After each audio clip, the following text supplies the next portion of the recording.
Magandang araw po, welcome po sa aking channel, Nov9 TV.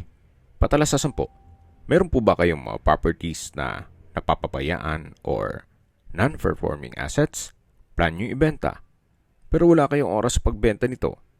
Kung ito'y pagkakatiwala nyo po sa amin, tawag lang po kayo sa aking numero, usap po tayo, gawin ko po ng video for free. Yes, libre po, wala po kayong babayaran. Tutulungan pa namin kayong mabenta ang inyong property. Kami na po bala sa marketing, sa boosting or paid ads. Even sa tripping, hindi na po kayo mapapagod sa pag-entertain ng mga buyers. Kami na po bala sa lahat. Tawag lang po kayo. Nandito po tayo ngayon sa Dasmariñas, Cavite kung saan meron po tayong bagong video presentation.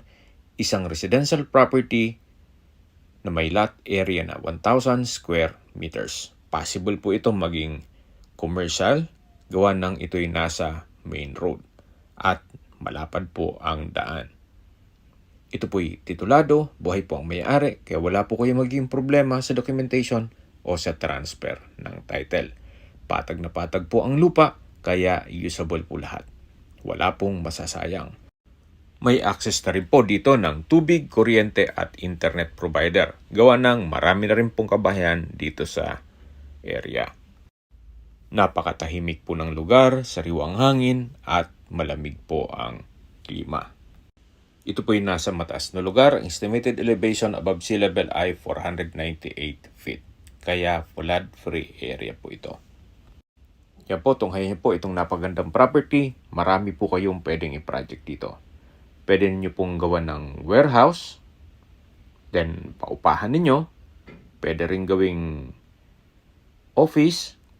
Kung meron man po kayong kumpanya, pwede rin pong apartment o di kaya'y resort and events place. At kung sakali man po na marami kayong pondo, pwede rin pong gawa ng commercial building. Pwede rin po itong gawing garahe ng heavy equipment o truck o di kaya'y bus. Gawa ng malapad naman po ang frontage nito. So, depende po yan sa inyo kung anong magiging project nyo once na na-acquire nyo ito. Hindi lang po maganda tong property, kundi ang location din nito. Ito po'y malapit sa Governor's Drive. Ang distance is 2.6 kilometers at ang travel time is 6 minutes. Malapit din po ito sa Villar City, na ang pasok nyo ay Island Park. Ang distance is 3.5 kilometers at ang travel time is 8 minutes.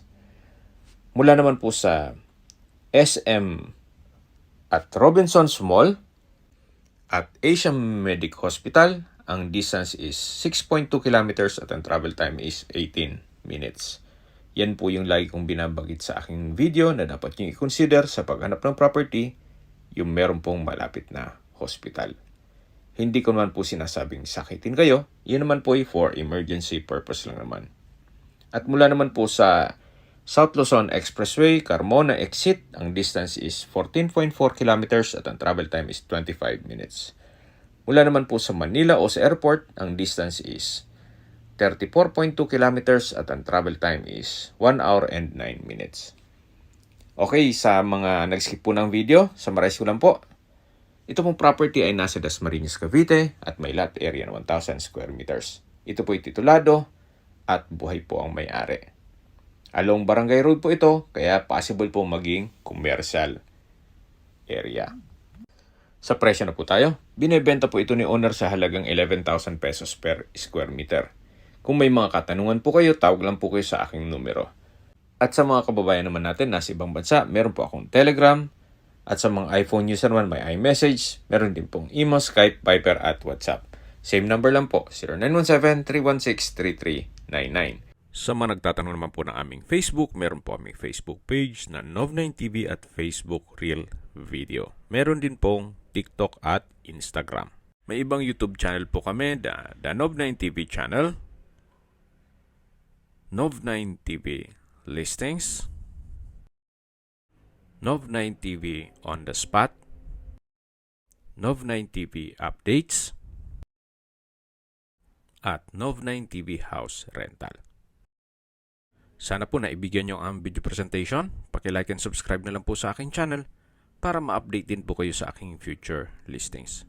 Kung sakali po hanap nyo yung mas malaking sukat ng lupa, Meron din po kami ibang listings na pwede nyong pagpilian. Huwag po kayong mag-atubiling tumawag sa amin. Then, let us know your budget para malaman namin kung anong property pwede naming ilog sa inyo. Sa lahat pong viewers, subscriber at nagtiwala po sa amin, salamat po sa suporta. Ingat po kayo lagi at yung pamilya. Maraming salamat po.